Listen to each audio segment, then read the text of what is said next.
Hello friends, welcome to MH education lab. তো আজকে আমরা কি করব, আজকে আমরা আমাদের ডাব্লিউবিসিএস এর একটা খুব ইম্পর্টেন্ট বায়োলজি টপিক যেটা হচ্ছে সেল ডিভিশন, সেটা কিন্তু আজকে আমরা পুরোপুরি কমপ্লিট করব। এবং তোমরা যেমনটা এখানে দেখতে পাচ্ছ একদমই তাই, 4 ঘন্টার কন্টেন্টকে কিন্তু এখানে টোটাল আধ ঘন্টার মধ্যে বা 30 মিনিটে কমপ্লিট করা হয়েছে। এখানে এই ক্লাসটা করার পর কিন্তু তোমাদের আশা করছি সেল ডিভিশনের ওপর আর কোনো রকম কোনো কোয়ারিজ বা ডাউট থাকবে না। তো তার আগে তোমাদেরকে একটা কথা বলে দিই, তোমরা সকলেই জানো যে আমাদের ডাব্লিউবিসিএস 2021-এর প্রিলিকে বিশেষত টার্গেট করে আমাদের কিন্তু একটা মক টেস্ট সিরিজ লঞ্চ করা হয়েছে, যেখানে তোমরা অলরেডি জানো যে ব্যাচ 3 কিন্তু এখন চালু হয়ে গেছে, ব্যাচ 2 কিন্তু এখন আর অ্যাভেলেবেল নেই। ব্যাচ 2 কিন্তু অলরেডি ফিল আপ হয়ে গেছে, ব্যাচ 3 এবং এটাই কিন্তু আমাদের লাস্ট ব্যাচ হতে চলেছে। অতএব যত তাড়াতাড়ি সম্ভব তোমরা নিজেদেরকে এনরোল করে নাও। এবং এখানে তোমরা দেখতেই পাচ্ছ যে টোটাল হচ্ছে 811টা টেস্ট আছে, এবং তার মধ্যে হচ্ছে আমাদের chapter wise test, speed test, previous year কোশ্চেনের উপর টেস্ট এবং ফুল লেন্থ টেস্ট সব রকম কিন্তু আছে। এবং এটা কিন্তু পুরোপুরিভাবে লেটেস্ট প্যাটার্নকে ফলো করে তৈরি করা হয়েছে, এবং বাকি সমস্ত ফিচার্সগুলো তোমরা এখানে দেখতে পাচ্ছ। এবং পুরোপুরি ডিটেলসের জন্য তোমরা কিন্তু আমাদের ডেসক্রিপশানে, ভিডিও ডেসক্রিপশানে দেখতে পাবে, যেখানে হচ্ছে course details, payment link, everything কিন্তু দেওয়া আছে। বারবার করে বলছি, থার্ড ব্যাচ কিন্তু আমাদের অ্যাডমিশন স্টার্ট হয়ে গেছে, এটাই আমাদের লাস্ট ব্যাচ হতে চলেছে। যত তাড়াতাড়ি সম্ভব নিজেদেরকে কিন্তু এনরোল করে নাও। তো এবার ক্লাসটা আজকে শুরু করি। দেখো আজকে আমরা কি করব, সেল ডিভিশনের মধ্যে আমরা সেল সাইকেল এবং মাইটোসিস, মিওসিস, যে দু ধরনের সেল ডিভিশন হয়, এই সবগুলো কিন্তু আমরা আজকে এখানে কভার করব। তো দেখো সেল সাইকেল জিনিসটা কি, সেল সাইকেল জিনিসটা হচ্ছে, সাপোজ ধরো কোষ যে বিভাজন হবে বা সেল যে ডিভিশন হবে, এমন তো নয় যে জাস্ট হচ্ছে একটা এরকম কোষ বসেছিল, সেটা দুম করে ডিভাইড হয়ে হচ্ছে দুটো আলাদা আলাদা কোষ তৈরি হয়ে গেল, এটা তো হতে পারে না। তো সেক্ষেত্রে কি হবে, যে কোনো একটা বায়োলজিক্যাল প্রসিডিওরের আগে তার কিছু প্রিপারেশান থাকে, মানে সেলের ভিতরে তার কিছু প্রিপারেশন চলে থাকে। ঠিক সেই রকম সেল ডিভিশনের জন্য কি হয়, তার ভিতরে ভিতরে কিছু প্রিপারেশন চলতে থাকে। সেই প্রিপারেশানটা মানে প্রিপারেটারি ফেজ থেকে শুরু করে একদম যতক্ষণ না পুরো সেলটা ডিভিশন হয়ে দুটো নতুন সেল তৈরি হয়ে যাচ্ছে একটা সেল থেকে, পুরো টাইমটাকে কি বলা হয়, পুরো টাইমটাকে বা পুরো প্রসিডিওরটাকে বলা হয় থাকে সেল সাইকেল। যেখানে কি হয়ে থাকে, যেখানে দেখো এখানে বলাই হয়েছে যে biological process in all living organism in which mother cell divides into two daughter nuclei. এটার ক্ষেত্রে কী হয়ে থাকে বলা হচ্ছে, the sequence of events which occur during cell growth and cell division are collectively called cell cycle, and it was introduced by Howard and Pelc in 1953। এই দুজন সায়েন্টিস্টের নাম পারলে মনে রাখবে, পরীক্ষা কিন্তু আসার সম্ভাবনা আছে। এখন যেহেতু ধীরে ধীরে কোশ্চেনের লেভেল আপ হচ্ছে, অর্থাৎ তোমাদেরকেও কিন্তু নিজেদের লেভেলটাকে আপ করতে হবে, এই এক্সট্রা ইনফরমেশানগুলো কিন্তু একটু জানতে হবে পরীক্ষায় এগিয়ে থাকতে গেলে। তোমরা সকলে জানো যে একটা টিপিক্যাল ইউক্যারিওটিক সেল ডিভাইড হতে টোটাল 24 ঘন্টা সময় লাগে, কিন্তু 24 ঘন্টায় যে স্ট্যান্ডার্ড তার কোনো মানে নেই, টাইমটা কিন্তু ভ্যারিও করতে পারে। যেমন বলা হচ্ছে ইস্ট, ফর এক্সাম্পল দেখো নিচে বলা হচ্ছে ইস্টের ক্ষেত্রে এটা মাত্র 90 মিনিটসে, মানে মাত্র 1.5 ঘন্টায় কিন্তু পুরো সেল সাইকেলটা কমপ্লিট হয়ে যায়। ঠিক আছে, মানে 24 ঘন্টায় যে সব ক্ষেত্রে লাগবে তা নয়। এবং আরও একটা জিনিস তোমাদের মাথায় রাখতে হবে, সেটা হচ্ছে এই 24 ঘন্টা মানে অন এভারেজ যে 24 ঘন্টা টাইমটা আমি ধরছি সেল সাইকেলের ক্ষেত্রে, তার মধ্যে কিন্তু 95% ডিউরেশন হয় কিসের, সেটা হচ্ছে ইন্টারফেস। ইন্টারফেস মানে যে দশায় প্রিপারেশন চলতে থাকে। আমি তোমাদের এক্ষুনি সেল সাইকেল পুরো ডিটেলসে বলবো, ইন্টারফেজ এম ফেজ কী জিনিস। তো ইন্টারফেজ যে থাকে এটা হচ্ছে কি, এটা হচ্ছে আমাদের এই প্রিপারেশন ফেজ। আমাদের যেটা বললাম যে সেল ডিভিশনের হওয়া যে প্রিপারেশন হবে, সেই প্রিপারেশন ফেজ হচ্ছে কি, প্রিপারেশন ফেজটা হচ্ছে আমাদের ইন্টারফেস। এই ইন্টারফেস বা প্রিপারেশন ফেজ চলাকালীন সময়টা হচ্ছে সব থেকে বেশি, এটাই পুরো 24 ঘন্টার 95% টাইম দখল করে। বাকি 5% টাইমে কী হয়, এম ফেজ চলে বা আমাদের সেল ডিভিশন হয়, অ্যাকচুয়াল যে সেল ডিভিশন। নেক্সট এখানে তোমাদের যেটা বলছো সেটা তোমরা দেখতেই পাচ্ছ যে সেল সাইকেল হচ্ছে দুটো বেসিক ফেজে ডিভাইডেড হয়। একটা হচ্ছে ইন্টারফেজ, যেটা বললাম প্রিপারেশন ফেজ, আর একটা হচ্ছে এম ফেজ, যেটাকে আমরা মাইটোটিক ফেজও বলে থাকি বা ডিভাইডিং ফেজ বলে থাকি, যেখানে কিন্তু অ্যাকচুয়ালি সেল ডিভিশন হয়ে থাকে। যেখানে তোমরা দেখতেই পাচ্ছ, দেখো এইখানে এই যে পুরো বড় ফেজটা তোমরা দেখতে পাচ্ছ ব্লু কালারের, এটা হচ্ছে আমাদের ইন্টারফেজ। আর তারপরে এই যে ছোট্ট মতো অংশ দেখতে পাচ্ছ, এটা হচ্ছে এম ফেজ। তাহলে বুঝতেই পারছো এখান থেকে খুব পরিষ্কারভাবে যে ইন্টারফেজ এবং এম ফেজের মধ্যে মানে ডিউরেশনের কতটা পার্থক্য। বেশিরভাগ টাইমটাই কী হয়, ইন্টারফেজ নিয়ে নেয়।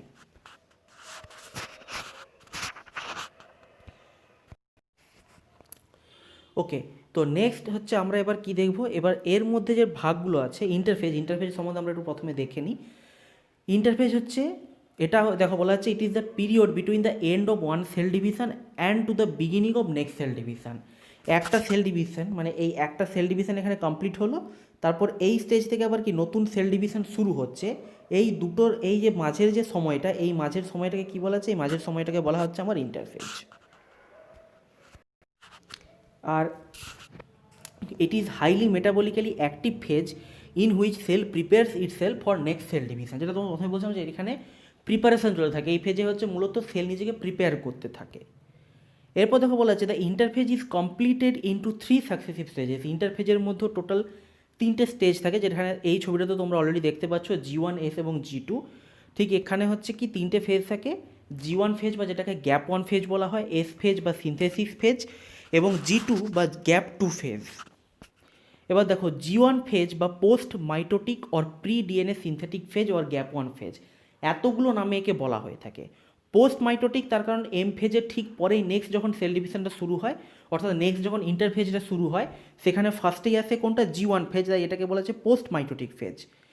প্রি ডিএনএ সিনথেটিক ফেজ, কারণ G1-এর পরে যে এস ফেজ আছে, G1-এর পরে যে এস ফেজ আছে, সেই এস ফেজে কী হয়, এস ফেজে আমার ডিএনএ সিনথেসিস হয়, এই জন্য এটাকে বলা হচ্ছে কি প্রি ডিএনএ সিনথেটিক ফেজ অথবা গ্যাপ 1 ফেজ। এতগুলো নাম কিন্তু ওর অ্যাকচুয়ালি আছে, G1 phase, post meiotic or pre DNA synthetic phase or G1 phase. G1 phase এবার কী কী হয়ে দেখো, G1 ফেজে বলা হচ্ছে মূলত correspond to the interval between mitosis and the initiation of DNA replication. মানে একটা যেটার জন্য এই যেটাকে পোস্ট মাইটোটিক এবং প্রি ডিএনএ সিনথেটিক ফেজ বলা হচ্ছে।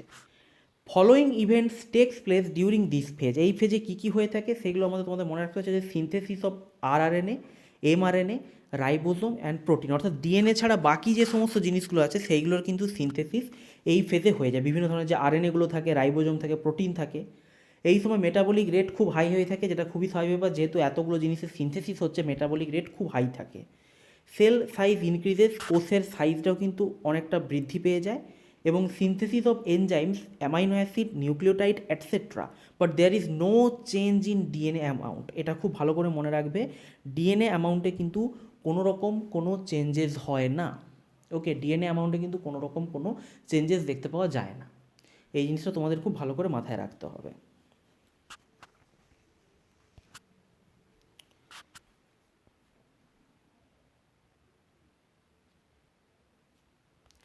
নেক্সট হচ্ছে S phase or synthesis phase. Okay, S phase or synthesis phase. আচ্ছা, তোমাদেরকে আমি একটা ছোট্ট একটা জিনিস জিজ্ঞেস করছি, এটা মানে অ্যাকচুয়ালি আমি স্লাইডগুলো বানানোর সময় আমি দেখছিলাম, তো তোমরা একটা জিনিস আমাকে একটু পারলে উল্লেখ করো তো, যে এই মানে এই ডার্ক ব্যাকগ্রাউন্ডের স্লাইড না এরকম লাইট ব্যাকগ্রাউন্ডের স্লাইডটা তোমাদের বেটার মনে হচ্ছে? মানে আমার পার্সোনালি আমার মনে হয় কিন্তু এই ব্ল্যাক মানে ডার্ক ব্যাকগ্রাউন্ডের স্লাইডটা বেটার। তার কারণ আমাদের দেখবে ছোটোবেলা আমরা কী করতাম, ওই ব্ল্যাক বোর্ডে পড়তাম, ব্ল্যাক বোর্ডে সাদা চক দিয়ে লেখা হতো, তো এইটা হচ্ছে কিছুটা সেই ধরনের ফিলিংটা আনে বলে আমার কিন্তু মনে হয় ডার্ক স্লাইডটা পড়ানোর ক্ষেত্রে বেটার। কিন্তু তো আমি ওই জন্য দুটোই দিয়ে রেখেছি, তোমরা যদি পারো একটু আমাকে কমেন্ট করে জানিও যে স্লাইডটা কীরকম হলে বেটার। আমি তোমাদের ওপিনিয়ন চাইছি, ডার্ক স্লাইডটা ব্যাকগ্রাউন্ডে স্লাইড রাখবো নাকি লাইট ব্যাকগ্রাউন্ডে স্লাইড রাখবো, যেরকমটা তোমরা বলবে সেরকম রাখবো। দেখো এখানে নেক্সট হচ্ছে কি এস ফেজ ও সিনথেটিক ফেজ। এস ফেজ হচ্ছে কি, যেটা তোমাদের প্রথমে বললাম, এখানে কী হয়ে থাকে, ডিএনএ সিনথেসিস হয়ে থাকে বা রেপ্লিকেশন হয়ে থাকে, ডিএনএ রেপ্লিকেশন হয়ে থাকে, যেটার জন্য এর নাম এস ফেজ। এবং এটা খুবই কমন একটা কোশ্চেন, যে সেল সাইকেলের কোন ফেজে সিনথেসিস ডিএনএ সিনথেসিস হয়ে থাকে বা ডিএনএ রেপ্লিকেশন হয়ে থাকে বা ডিএনএর অ্যামাউন্টটা ডাবল হয়, ডিএনএর অ্যামাউন্টটা ইনক্রিজ করে, এরকম প্রচুর কোশ্চেন ঘুরিয়ে ফিরিয়ে কিন্তু এস ফেজ থেকে কোশ্চেনটা আসে। মানে এটা খুব কমন কোশ্চেন, এবং এটা কিন্তু এখনও পরীক্ষাতে আসে, বিভিন্ন কম্পিটিটিভ পরীক্ষাতে WBCSও কিন্তু এই কোশ্চেনটা জিজ্ঞেস করা হয়। During this time the amount of DNA cell per cell double, সেটা তোমাদের এক্ষুনি বললাম। The initial amount of DNA is denoted by 2C and it is increase to 4C। ঠিক যেমন হ্যাপ্লয়েড এবং ডিপ্লয়েডকে 2N এবং 4N দিয়ে ডিনোট করা হয়, এখানেও সেরকম কি ডিএনএর অ্যামাউন্টটাকে 2C এবং 4C দিয়ে ডিনোট করা হয়ে থাকে। এই জন্য বলেছে the initial amount of DNA is denoted as 2C and then it is increase to 4C.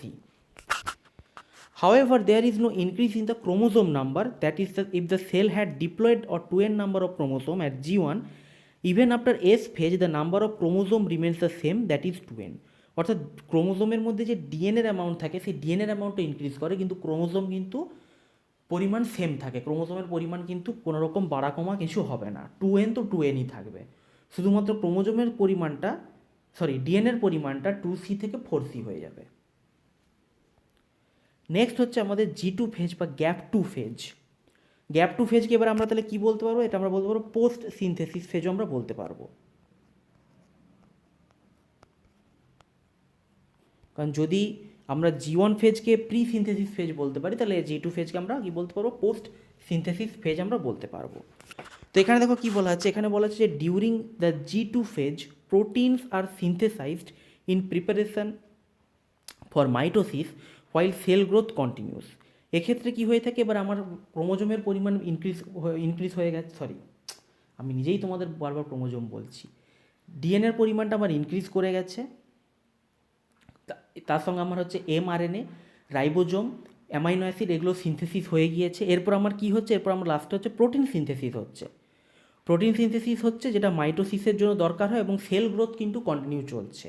G1 phase থেকে যে সেল গ্রোথটা শুরু হয়েছিল, সেই সেল গ্রোথটা কিন্তু কন্টিনিউয়াসলি এস ফেজ এবং G2 ফেজেও চলছে। In the S and G2 phases the new DNA molecules are formed are not distinct. এক্ষেত্রে কী হয়ে থাকে, এস এবং G2 ফেজে, দেখো এস ফেজে কী হচ্ছে, এস ফেজে আমার ডিএনএ পরিমাণটা ডাবল হয়ে গেছে, কিন্তু এস ফেজ বা G2 ফেজ অবধি, মানে এস ফেজে এটা ডাবল হয়ে গেছে, কিন্তু সেই এস ফেজ এবং তারপরে যে G2 ফেজ, এই দুটো ফেজের কোনোটাতেই কিন্তু সেই ডিএনএ মলিকিউলসটা ডিস্টিংক্টলি বোঝা যায় না, মানে পরিষ্কারভাবে কিন্তু বোঝা যায় না যে ওটা ডাবল হয়ে গেছে বা পরিমাণটা বৃদ্ধি পেয়ে গেছে। এই জিনিসটা কিন্তু তোমাদের মনে রাখতে হবে, এই পয়েন্টটাও কিন্তু ইম্পর্টেন্ট, যে ডিএনএর মলিকিউলটা যে বৃদ্ধি পেয়েছে এস ফেজে, সেটা কিন্তু G2 ফেজে এসেও ডিস্টিংক্ট হয়ে উঠছে না। তো এরপর একটা জিনিস আমাদের মনে রাখতে হবে, সেটা হচ্ছে G0 ফেজ। এটা আমার ইন্টারফেজটা এখানে কমপ্লিট হয়ে গেল, S1 G1 S এবং G2। এরপর আমরা কী দেখব, G0 ফেজ বা কুইসেন্ট ফেজ। এটাকে কি বলা হয়ে থাকে, যে কিছু কিছু ক্ষেত্রে কি হয়ে থাকে, কিছু কিছু সেলস থাকে, যেমন বলা হচ্ছে সাম সেলস লাইক কার্ডিয়াক সেল মানে হৃৎপিণ্ডের যে কোষ, in the adult animals do not exhibit division and some others only divide to replace those cells which have been either damaged or lost due to cell death। মানে normally অন্যান্য কোষের মতো কিন্তু এরা কি হয়, এরা কিন্তু মানে কোষ বিভাজন হয় না এই সমস্ত কোষের। এরা কি করে, এরা শুধুমাত্র তখনই ডিভাইড হবে যখন কোনো কারণে, ধরো কোনো একটা জায়গায় হয়তো সেল মারা গেছে, সেটাকে রিপ্লেস করতে হবে, অথবা কোনো ড্যামেজ হয়েছে, সেই জায়গায় নতুন সেল গ্রোথ দরকার, সেই ড্যামেজটাকে রিপেয়ার করার জন্য একমাত্র সেই সময় ওকেশনালি ডিভাইডেড হয়। নাহলে কিন্তু কি ইনঅ্যাক্টিভ স্টেজে থাকে, তাদেরকে কি সেই স্টেজটাকে কি বলা হয় থাকে, সেই স্টেজটাকে বলা হয় G0 স্টেজ। মানে এরা যে ইনঅ্যাক্টিভ স্টেজটাতে থাকে কোষগুলো, তাদেরকে বলা হয় G0 stage. Such cells do not divide further attain in an inactive G0 phase, also known as quiescent phase, after they exit the G1 phase। মানে এরা কী করে, G1 ফেজ থেকে এস ফেজে না গিয়ে সরাসরি G0তে চলে আসে, ইনঅ্যাক্টিভ হয়ে যায়। This cells remain metabolically active, এটা খুব ইম্পর্টেন্ট, মেটাবলিক্যালি অ্যাক্টিভ থাকে, but do not divide unless called upon to do so. Called upon মানে কি, মানে ওই যেটা বললাম যে কোনো মানে ড্যামেজ হয়ে গেছে সেটাকে রিপেয়ার করার জন্য, কোনো সেল ডেথ হয়ে গেছে সেটাকে রিপ্লেস করার জন্য আমার নতুন কোষ দরকার হলে তখন কী করবো, তখন ব্রেন তাদেরকে সিগন্যাল পাঠাবে যে ওই জায়গায় তোমার সেল ডিভিশন দরকার, তখন সেই সেলগুলো সেই ইনঅ্যাক্টিভ স্টেজ থেকে বা G0 স্টেজ থেকে বেরিয়ে এসে তারা আবার নর্মাল হচ্ছে S1 phase, G2 phase, M ফেজের মাধ্যমে গিয়ে ডিভিশন হবে। কিন্তু তার আগে অবধি ওরা কী করবে, G1 ফেজ থেকে সরাসরি G0 ফেজে ঢুকে যাবে এবং ওরা ওই ইনঅ্যাক্টিভ কন্ডিশনে থেকে যাবে। এখানে এগেন একটা তোমাদের আমি ছবি এখানে অ্যাটাচ করে দিয়েছি, ছবিটা তোমরা পারলে একটু দেখে নিও। এখানে একদম পুরো ইন্টারফেজ থেকে শুরু করে কীভাবে পরপর প্রসিডিওরগুলো চলছে, এগুলো তোমরা কিন্তু নিজেরা একটু দেখে নিতে পারবে। এরপর আমরা কোথায় ঢুকবো, এরপর আমরা ঢুকবো এম ফেজ। আমার ইন্টারফেজ কমপ্লিট হয়ে গেল, ইন্টারফেজের পর আমরা আসবো এবার এম ফেজ। এম ফেজে আমরা প্রথমে কী আলোচনা করবো, প্রথমে আমরা মাইটোসিস পড়বো, তারপর আমরা মিওসিসে যাব। দেখো মাইটোসিসের ক্ষেত্রে কী বলা আছে, যে mitosis is the step in the cell cycle where the newly formed DNA is separated and two new cells are formed with the same number and kind of chromosomes as parent nucleus। এরপরে দেখো আমার S ফেজে যে ডিএনএর পরিমাণটা double হয়েছিল, সেই ডিএনএর পরিমাণ যে ডাবল ডিএনএ হয়েছিল সেটা আবার কী করবে, সেটা আবার একে সেপারেট হয়ে যাবে, সেপারেট হয়ে দুটো নতুন কোষ তৈরি হবে এবং তার মধ্যে কী হবে, আমাদের প্যারেন্ট নিউক্লিয়াসে যে নাম্বার অফ ক্রোমোজোম ছিল সেই সেম নাম্বার অফ ক্রোমোজোম নিয়ে একটা নতুন নিউক্লিয়াস তৈরি হবে এবং নতুন নিউক্লিয়াস নিয়ে একটা করে নতুন কোষ তৈরি হবে। এখানে প্রথমে কি হয়, প্রথমে হয় ক্যারিওকাইনেসিস, তারপরে হয় সাইটোকাইনেসিস। ক্যারিওকাইনেসিস মানে হচ্ছে আমাদের যে নিউক্লিয়াস থেকে, সেই নিউক্লিয়াসের ডিভিশনটাকে বলা থেকে ক্যারিওকাইনেসিস। তার সঙ্গে জেনেটিক মেটেরিয়াল যে ডিভাইড হয়ে থাকে, ক্রোমোজোম ডিভাইড হয়ে থাকে, সেগুলো হচ্ছে সব ক্যারিওকাইনেসিসের আন্ডারে পড়ে। তারপরে যে সাইটোপ্লাজমের যে ডিভিশন হয়ে থাকে, লাস্টে সাইটোপ্লাজমের যে ডিভিশন হয় সেটাকে বলা হয় সাইটোকাইনেসিস। তাহলে প্রথমে আমরা কী পড়বো, প্রথমে আমরা পড়বো ক্যারিওকাইনেসিস। ক্যারিওকাইনেসিসের ক্ষেত্রে তোমরা সকলেই যেন এগেন এসে যাচ্ছে সেই 4টে স্টেজ, প্রো, মেটা, অ্যানা, টেলো। এগুলো আমি তোমাদের চট করে বলে দিচ্ছি, এগুলো অলরেডি তোমরা জানো হয়তো, কারণ আমি সেল ডিভিশন এর আগেও পড়িয়েছি, তো এই ইউটিউবেই আমি পড়িয়েছি এর আগে। তো প্রোফেজ দেখো কি বলা হচ্ছে। প্রোফেজ হচ্ছে প্রথমত বলা হচ্ছে it is the longest phase of karyokinesis. ক্যারিওকাইনেসিসের যে 4টে স্টেজ আছে, pro, meta, telo, ana, telo, এগুলোর মধ্যে সবথেকে লংগেস্ট হচ্ছে প্রো। এক্ষেত্রে কী হয়ে থাকে, প্রোফেজের ক্ষেত্রে chromatin fibres thicken and shorten to form chromosome which may overlap each other and appear like a ball of wool. তো এখানে মূলত তোমাদের মানে নর্মাল কন্ডিশনে কোষের নিউক্লিয়াসের মধ্যে কী থাকে, ক্রোমোজোম মানে বা জেনেটিক মেটেরিয়ালটা কী থাকে, এরকম সরু সরু ক্রোমাটিন ফাইবার হিসেবে থাকে, না এরকম thread like structure chromatin fibre হিসেবে থাকে। প্রোফেজে কী হয়, সেইগুলো কয়েলিং হয়, সুপার কয়েলিং হয়, কয়েলিং হয়ে ডেন্স হয়ে আস্তে আস্তে এইরকম একটা স্ট্রাকচার তৈরি করে, এটাকে বলা হয় ক্রোমোজোম। এইরকম দেখতে একটা স্ট্রাকচার তৈরি করে, সেটাকে কী বলা হয়, যেটাকে বলা হয় chromosome. Each chromosome divides longitudinally into 2 chromatids which remain attach to centromere. যেটা তোমরা দেখতে পাচ্ছ, প্রত্যেকটা ক্রোমোজোমে 2টো করে ক্রোমাটিডে ডিভাইড হয়ে গেছে এবং এরা একে অপরের সঙ্গে অ্যাটাচ কন্ডিশনে আছে। এবং এরা কিসের মাধ্যমে, সেন্ট্রোমিয়ারের সঙ্গে, সেন্ট্রোমিয়ারের মাধ্যমে কী হচ্ছে, একে অপরের সঙ্গে অ্যাটাচড কন্ডিশনে আছে। এরপরে কি হয়, nuclear membrane starts disintegrating. Nuclear envelope যে থাকে, দেখতে পাচ্ছ যে ডটেড লাইন দিয়ে দেখিয়েছি, নিউক্লিয়ার এনভেলপটা আস্তে আস্তে নষ্ট হতে বা ডিজলভ হতে শুরু করছে। নিউক্লিওলাস্ট স্টার্ট ডিসইন্টিগ্রেট, নিউক্লিওলাস্ট যেটা থাকে নিউক্লিয়াসের মধ্যে, সেটাও আস্তে আস্তে ডিসইন্টিগ্রেট করে যায় এবং spindle formation begin. Spindle fibre মানে হচ্ছে এইগুলো যে দেখতে পাচ্ছ, কোষের দুটো হচ্ছে প্রান্তে এই ধরনের স্পিন্ডল ফর্মেশন শুরু হয়ে যায়, যেটা পরবর্তী ক্ষেত্রে এই ক্রোমোজোমের মুভমেন্টে একটা খুব গুরুত্বপূর্ণ ভূমিকা পালন করে। তো সেই স্পিন্ডল ফর্মেশনটা এখানে আস্তে আস্তে শুরু হয়ে যায়। নেক্সট এরপরে কী আছে, মেটাফেজ। মেটাফেজের কী হয়, মেটাফেজে হচ্ছে মূলত chromosome become maximally distinct that is size can be measured. এটাও একটা খুব ইম্পর্ট্যান্ট কোশ্চেন, যে ক্রোমোজোমের সাইজ মানে ক্রোমোজোমের স্টাডি করার জন্য বেস্ট স্টেজ কোনটা, সেটা হচ্ছে মেটাফেজ। মেটাফেজে ক্রোমোজোমটা সব থেকে স্পষ্ট দেখতে পাওয়া যায় ক্রোমোজোমকে। এরপর কি বলছে, chromosome move towards equatorial plane of the spindles called congression and becomes arranged with their arms towards the pole and centromere towards the equator.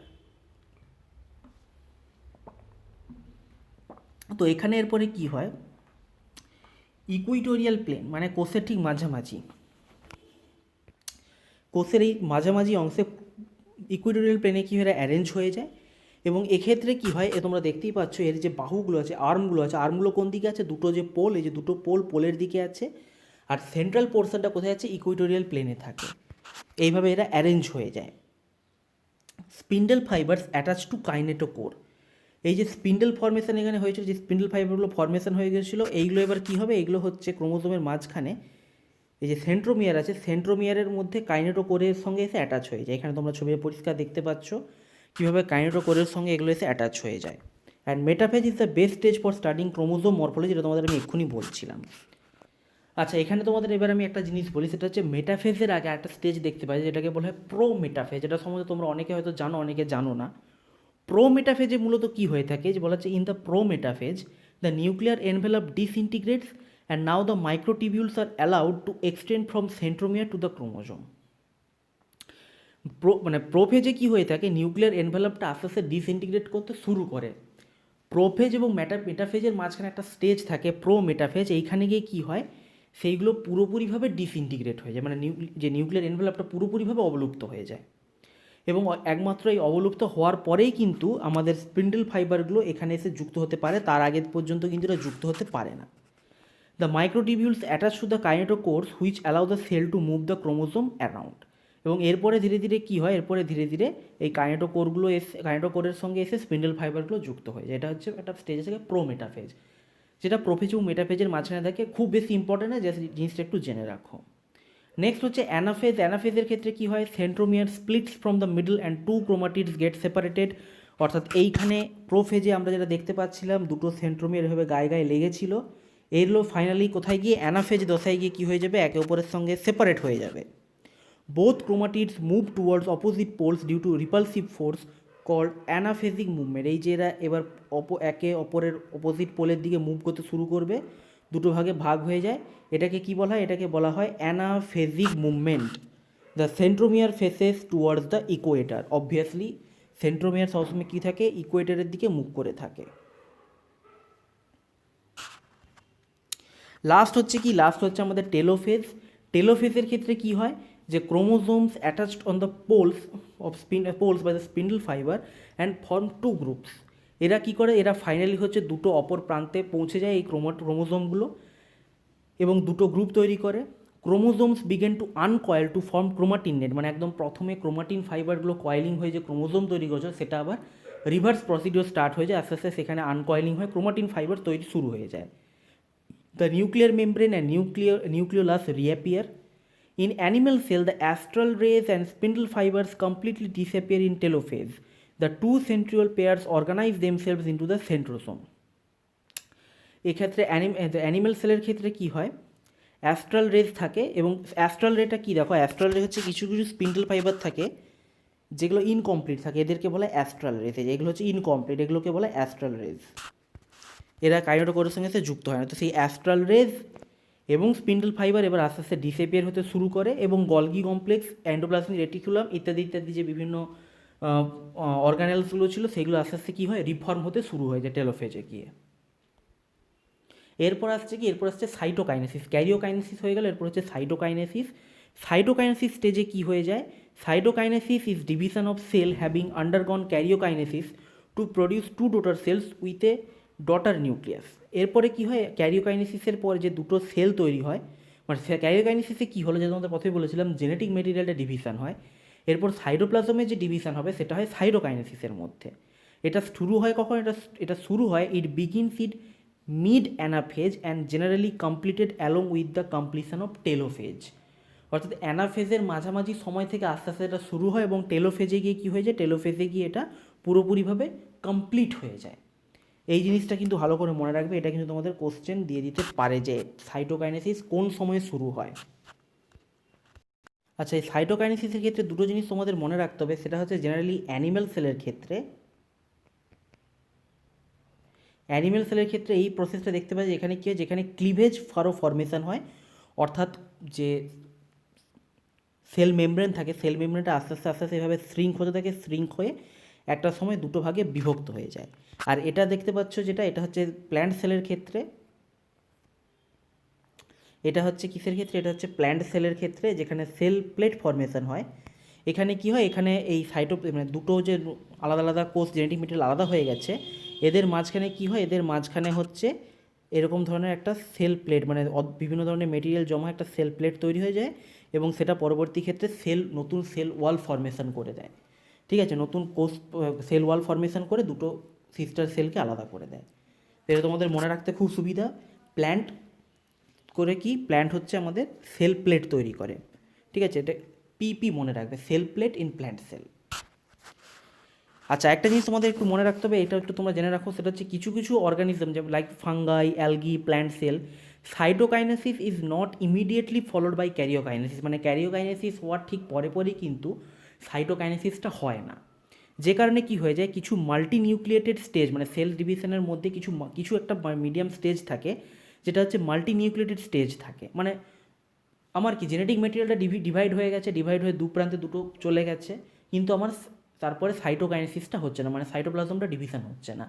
তখন কী হবে, তখন সেই মাঝখানে যে স্টেজটা, সেই স্টেজটাই কী হবে, একাধিক নিউক্লিয়াস আমি দেখতে পাবো একটা কোষের মধ্যে। এই স্টেজটাকে কী বলা হয়, এই স্টেজটাকে বলা হয় সিনসিটিয়াম। এক্সাম্পল হচ্ছে লিকুইড এন্ডোস্পার্ম ইন কোকোনাট, আর তোমার হচ্ছে কোয়েনোসাইট হাইফি ও ব্রাইজোপাস। এইগুলো হচ্ছে আমাদের এই সিনসিটিয়াম স্টেজের এক্সাম্পল, এবং তার একটা ছবিও তোমরা এখানে দেখতে পাচ্ছ।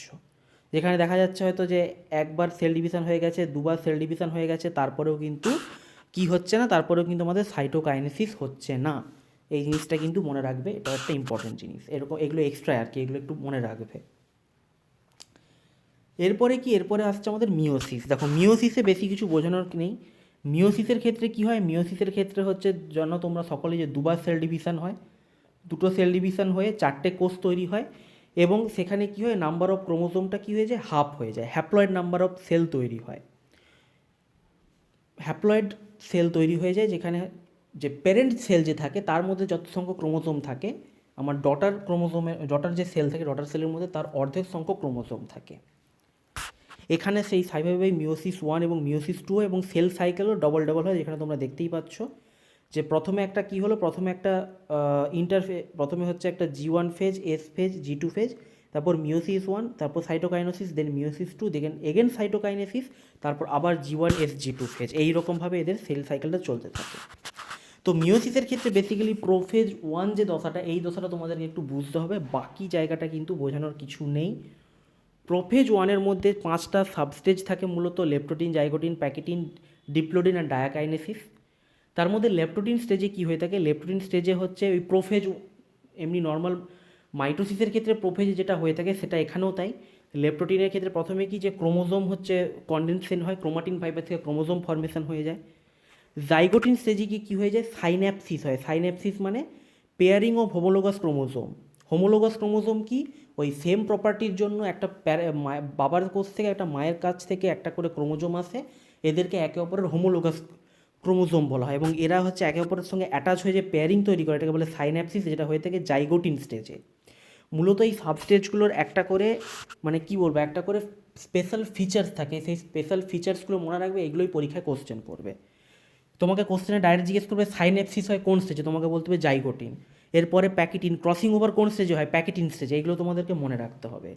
এরপর যেটা আছে প্যাকেটিন, প্যাকেটিনের ক্ষেত্রে মূলত যেটা তোমাদের প্রথমে বললাম হয় ক্রসিং ওভার। এটা কি না, exchange of gene segments between two non sister chromatids of homologous chromosome. এটা মনে রাখতে হবে যে হোমোলোগাস ক্রোমোজোমের মধ্যে যে নন সিস্টার ক্রোমাটিড থাকে তাদের মধ্যে কি হয়, তাদের মধ্যে হচ্ছে জিন সেগমেন্টটা এক্সচেঞ্জ হয়ে থাকে। এই ঘটনাকে কি বলে, এই ঘটনাকে বলা হয় ক্রসিং ওভার, এবং এই ক্রসিং ওভারের কারণে কি হয়, আমাদের জেনেটিক মেটেরিয়ালের মধ্যে ভ্যারিয়েশন আসে, যেটা আমাদের হচ্ছে সেক্সুয়াল রিপ্রোডাকশানের একটা খুব গুরুত্বপূর্ণ অ্যাডভান্টেজ, যে আমাদের জেনেটিক মেটেরিয়ালের মধ্যে ভ্যারিয়েশন তৈরি হয়, যেটা অ্যাসেক্সুয়াল রিপ্রোডাকশানে হয় না। সেটা কিসের জন্য হয়, সেটা হচ্ছে এই প্যাকেটিং স্টেজে ক্রসিং ওভার হয়ে থাকে বা জেনেটিক মেটেরিয়ালের মধ্যে যে এক্সচেঞ্জ হয়ে থাকে সেটার কারণে হয়ে থাকে। এরপর দেখো বলা হচ্ছে কায়াজমা। কায়াজমা ফর্মেশনটা কি, কায়াজমাটা ফর্মেশন হচ্ছে এই যে এরা একে অপরের সঙ্গে যুক্ত হয়ে একটা এক্স আকৃতির স্ট্রাকচার তৈরি করছে, এটাকেই কি বলা হয়, এটাকেই বলা হয় কায়াজমাটা ফর্মেশন।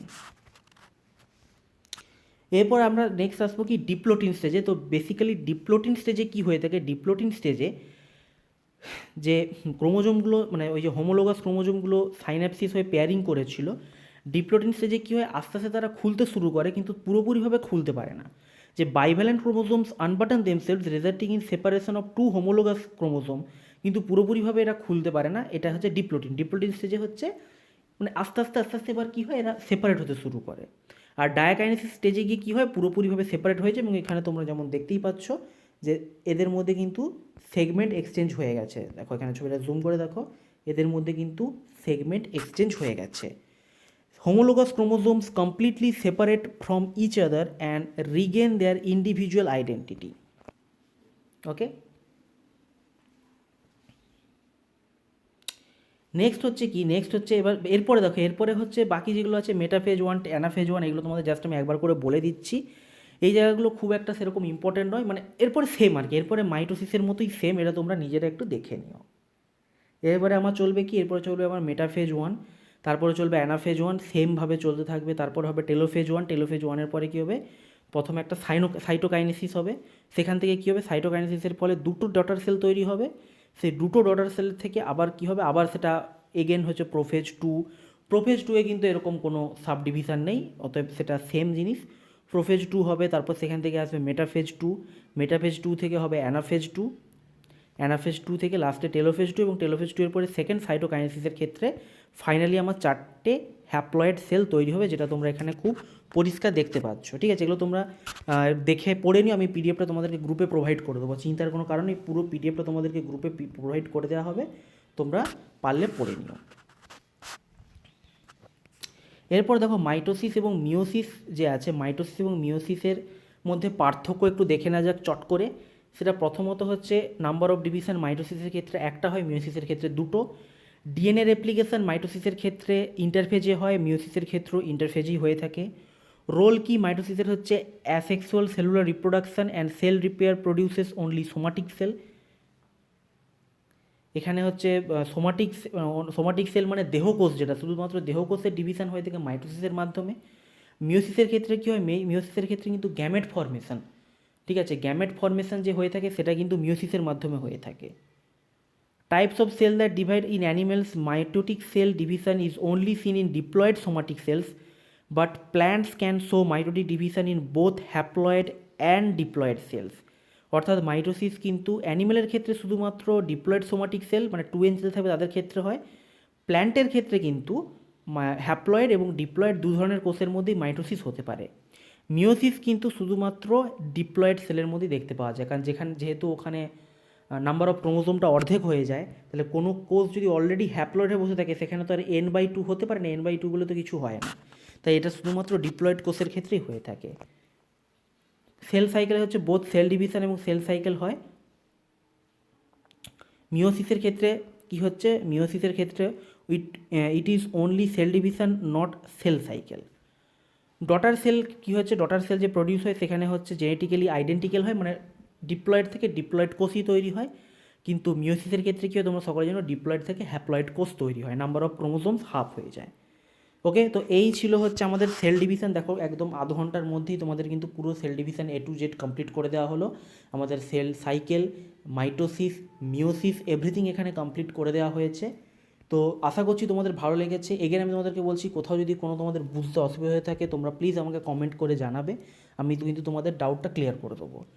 তো ভিডিওটা যদি ভালো লেগে থাকে অবশ্যই ভিডিওটাকে একটা লাইক করো, বন্ধুদের সঙ্গে প্লিজ এটা শেয়ার করে দাও, এবং MH এডুকেশন ল্যাব চ্যানেলটাকে সাবস্ক্রাইব করে বেল আইকনটা প্রেস করে দাও। সাবস্ক্রিপশান পুরোপুরি ফ্রি, প্লিজ ফ্রেন্ড সাবস্ক্রাইব করে দাও। তোমাদের একটা সাবস্ক্রাইব কিন্তু আমাদের মোটিভেশনকে বুস্ট করে, এবং আমাদের মোটিভেশন বুস্ট হলে আমাদের কী হবে, আমরা আরও ভালো ভালো কন্টেন্ট তোমাদের জন্য নিয়ে আসার চেষ্টা করব। আজকে এখানেই শেষ করলাম, নেক্সট দিন আবার দেখা হবে। Thank you, have a nice day and all the best for all of your upcoming exams.